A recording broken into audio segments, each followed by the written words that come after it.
Some people think I'm crazy. Fair enough. My name is Paul Salopek. I'm a biologist by training, a foreign correspondent through long experience, and a National Geographic writer and explorer. I am walking continuously without breaks from Africa all the way to the tip of South America, a place called Tierra del Fuego.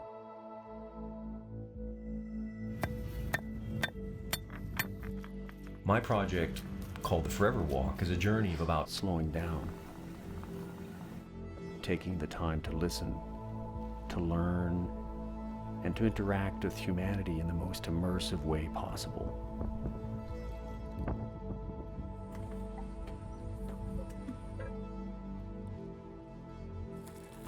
People are my destination. Regardless of who I encounter, it's the daily lives of the individuals along my trail who offer windows into the big issues of our time. Their stories form a mosaic of meaning that can connect us all.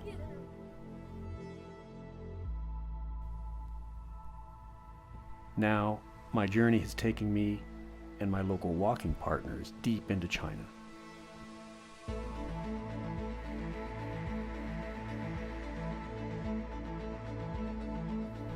Who will we encounter? Where are they from and where are they going? The answers always are revealed one footstep at a time. What a view. Not too many people get this view.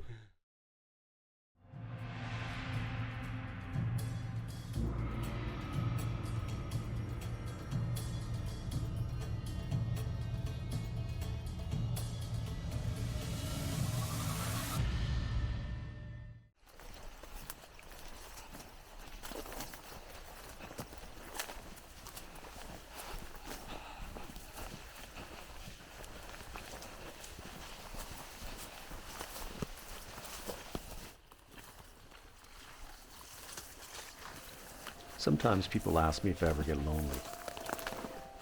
The truth is, this walk is probably the most social I've ever been in my life.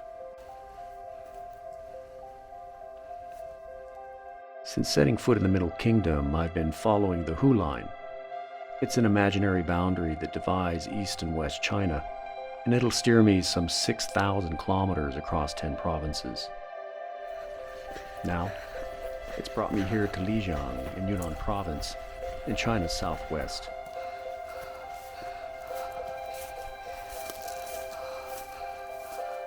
And like everywhere else I walk, I invite local people to join.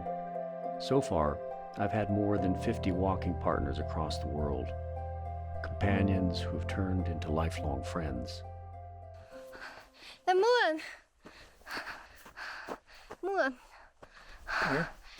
On the sky. Behind the tree? No, here.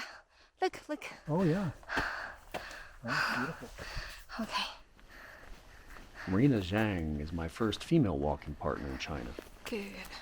Someone local who helps to navigate, interpret, but more importantly, who also contributes a crucial perspective of her own that enriches the journey.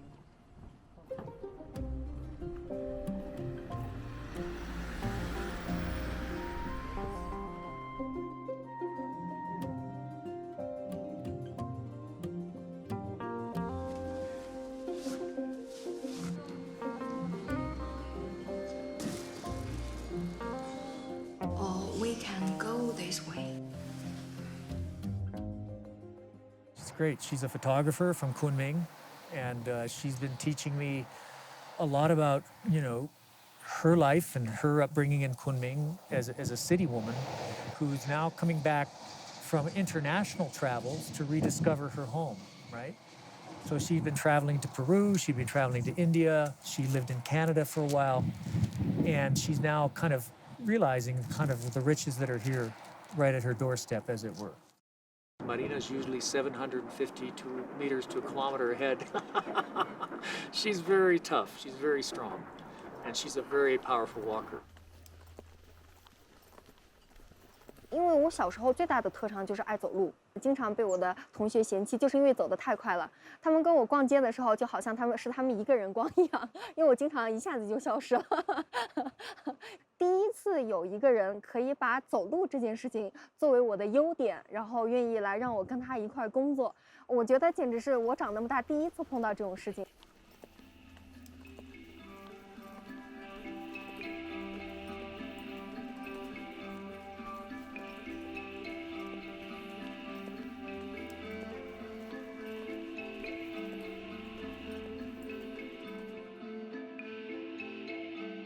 Of all the mountains in the area, the Jade Dragon Snow Range is a shining landmark. At a towering 5,596 meters high, the massive's 13 peaks dominate the skyline. It's considered sacred to the ethnic Nashi minority who live at its base. After constant nomadic migrations, the Nashi managed to create a distinctive culture which was well documented by an eccentric Westerner who lived among them for almost 3 decades and became the chronicler of their language and folkways.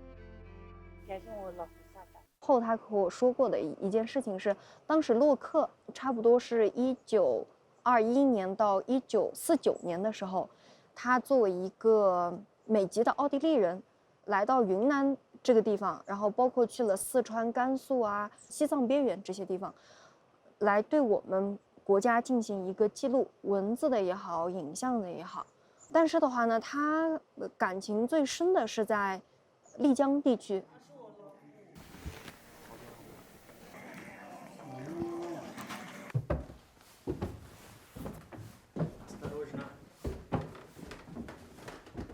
你看这张照片。That's that photo, yes. And these are his photographs. 那会放底片了，照相底片了。另外，老龙是拍的他穿起战袍的一张。洛克线主要是分2个阶段，前一个阶段是研究植物、产植物标本、系地理装置。他的经费是从美国农业部提供的。Okay. 他喜欢我们那些知道东方文化，研究东方文化是自费的。他后半辈子的心血就在这几本书里面了。And Rizli, how many people in Yuhu can still write the Nashi script? 东方文化系那些我们这个圈是几乎没了。Is it difficult to learn this script? 我们是没有学过，过去我们是传男不传女，传女不传外，我们会书也不会写，文字也不会看。现在往感兴趣的话都可以学了。我别的学校是简单的教东方文的有。Are little girls or younger women starting to study this now? 现在更有年轻的女性在学习东方文。小学生是感兴趣就有，没有我也在学的有。Languages contain meaning. Languages contain ethics. They contain geography. They contain biology. They contain identity. Cultures contain vast amounts of wisdom that are unique to them, but also that can be lessons from other cultures we can teach each other.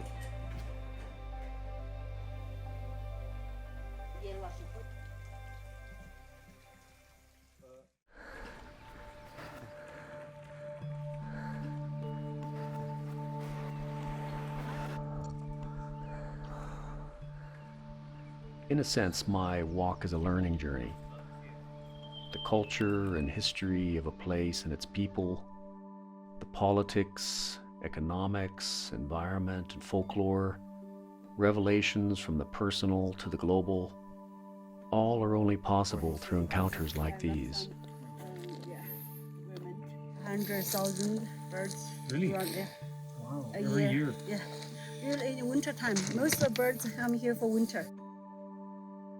One of the emotional survival mechanisms that I think I've adapted as a kid who had to grow up in a different culture is to make relationships that, while brief, actually have a depth to them that is surprising. Turks, Uzbeks, Ethiopians, Indians, Burmese, and now Chinese, who are always in my heart. This community gives me the strength to keep going.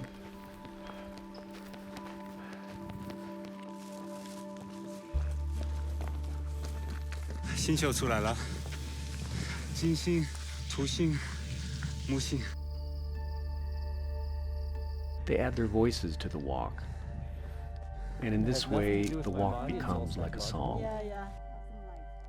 It changes from a solo into a chorus. How are you feeling? I'm feeling like top of the world, man. Yeah, with 20 kilos on my back. But, you know, it took me 9 years and 24,000 kilometers. Got to this stage. I'm not sure it's a wise investment of anybody's time. How hard is this road? It's not bad. It's not bad. It's a road. Try using an indigenous trail. Try using a Nashi trail. It's like bi trail, Yes. E trail.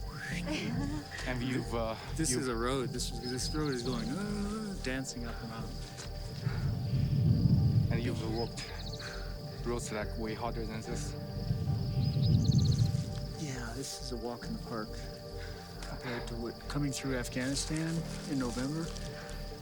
6,500 meter peaks with snow above your knees. Wow. On the sides of mountains like this where you're digging footsteps and pulling a donkey. Yeah, it's pretty tough. And the donkey rolls down the mountain and you have to go down and lift it up and push it up. Oh. The French guy I was with, he went to the hospital. As the people who never hiked before, I'm was- almost going to the hospital right now. We forgot to bring the wine. That was the mistake. Oh, I need your biscuit. Yes. I've got something even more powerful, a Snickers bar. 3 of them. So. Oh, look at this. How much? How much are you going to pay me, baby?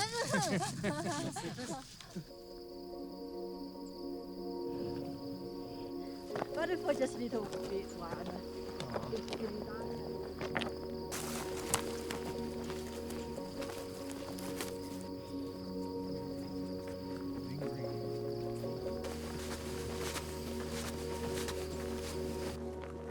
This project attracts a certain kind of people. They're diverse, but they share many, many of the same qualities, whether my Indian walking partners or even the Ethiopian nomads. They're people who take risks. They're people who are willing to set aside their ordinary life to do something that's kind of unusual, and some would even say crazy, which is to go walk across your home. So just think of it this way, even a pastoral camel shepherd in Ethiopia who might not have a formal education, who spent his whole life out in the desert moving camels around, for him to come say, Paul, I'll come walk with you for 3 weeks, is highly unusual. His family, his village would say, man, are you sure you want to do this? Who is this guy? There's a spark in them that says, yeah, I want to do this journey. I think my Chinese walking partners are very much like the rest of the walking partners. They're very diverse, but unified by this kind of wanderlust and a little bit of risk-taking.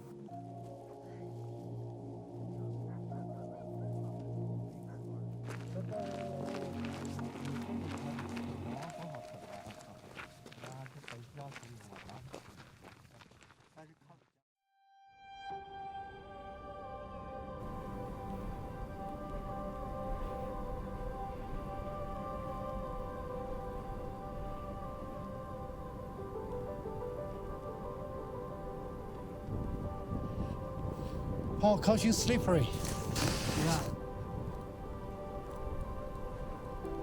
Outdoor guide and educator Yang Wendo is my first walking partner in China. He left the walk in Dali, Yunnan because of a foot injury. Now, he rejoins the Alpine Trail towards the neighboring province of Sichuan. He's very thoughtful and also very unselfish.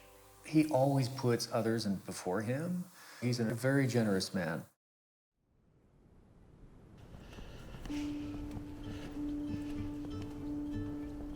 我是在春节之前跟他会合的，就是我从大理出来的时候，很多人都是从外面回家，因为要过年嘛，只有我一个人是从家里面往外面走了，这个印象很深。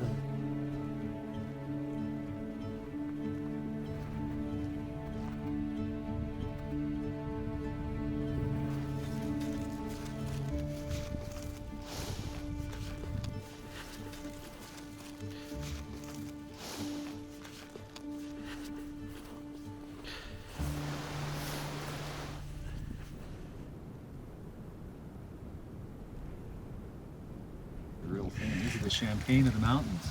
Yeah.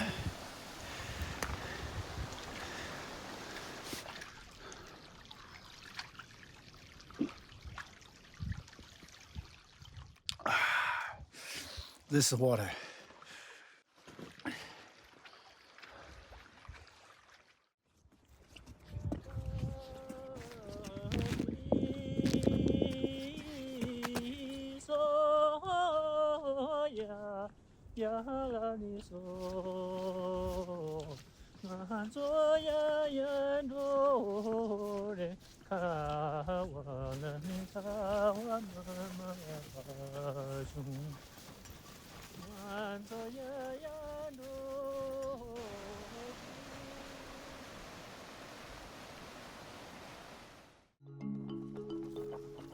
Little of this journey is really planned.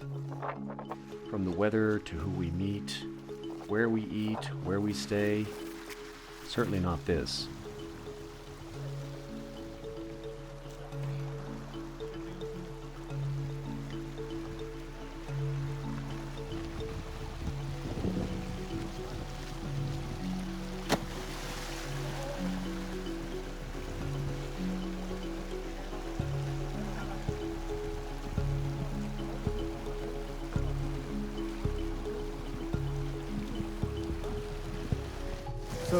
So now, what's your assessment of that bridge building effort? Oh yeah, we want to have shortcut.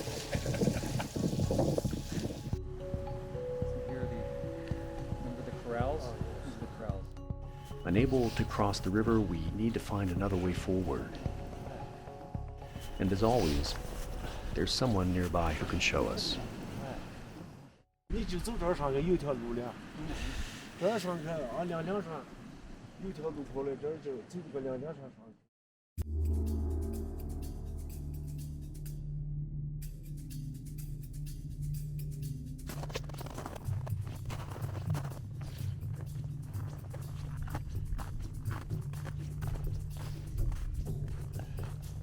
Most people told us, Paul, don't do this. It's the wrong season. The sky couldn't be bluer, and the air couldn't be more pure. Even Alpine climbers, mountaineers said, you know what, wait till spring, wait till April. But unfortunately, I don't have the luxury of waiting around too long, so I had to keep going. And it was remarkable. Two things, the natural beauty of moving through mountains in the winter. It was physically breathtaking and exciting to wake up every day to see what was coming next. The second thing is the incredible hospitality of the local people.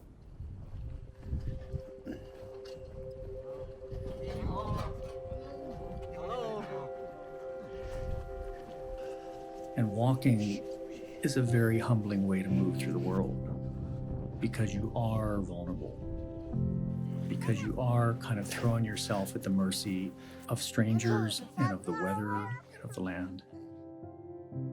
And I think people see that and they respond to it in a positive way, with generosity.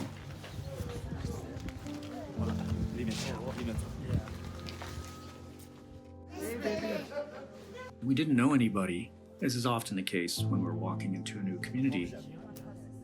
We spent a few nights with a family that was keeping a few rooms open in their house. They just took me and my walking partner, Yang Wendo, under their wing and made us members of the family. I have a pencil, I have a book, I have beautiful soup too.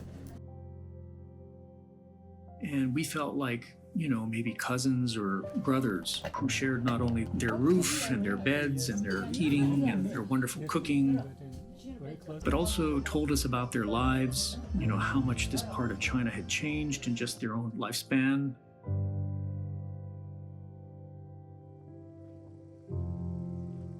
We 那边山地那边，我们铺子上只有18户，每家每户一个人有这，18个人。30年前，这个是我的父亲，还有这个是我的哥哥，这是我们娃娃，我们4口人。这个是我老婆，这个是我大的儿子，这个小的儿子，我们一家人嘛。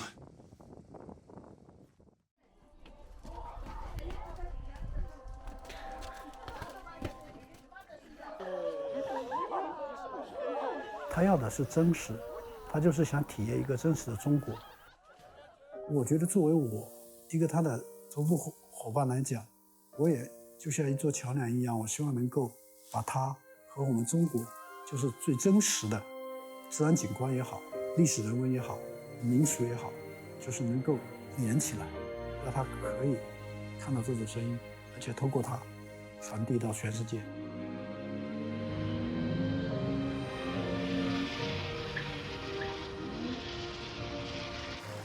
So I have this idea, once I reach the tip of South America, which is my destination, when I reach there, I'm going to try to fly everybody who has this connection to the tip of South America to walk together to the Antarctic Ocean, to close the circle of the journey together.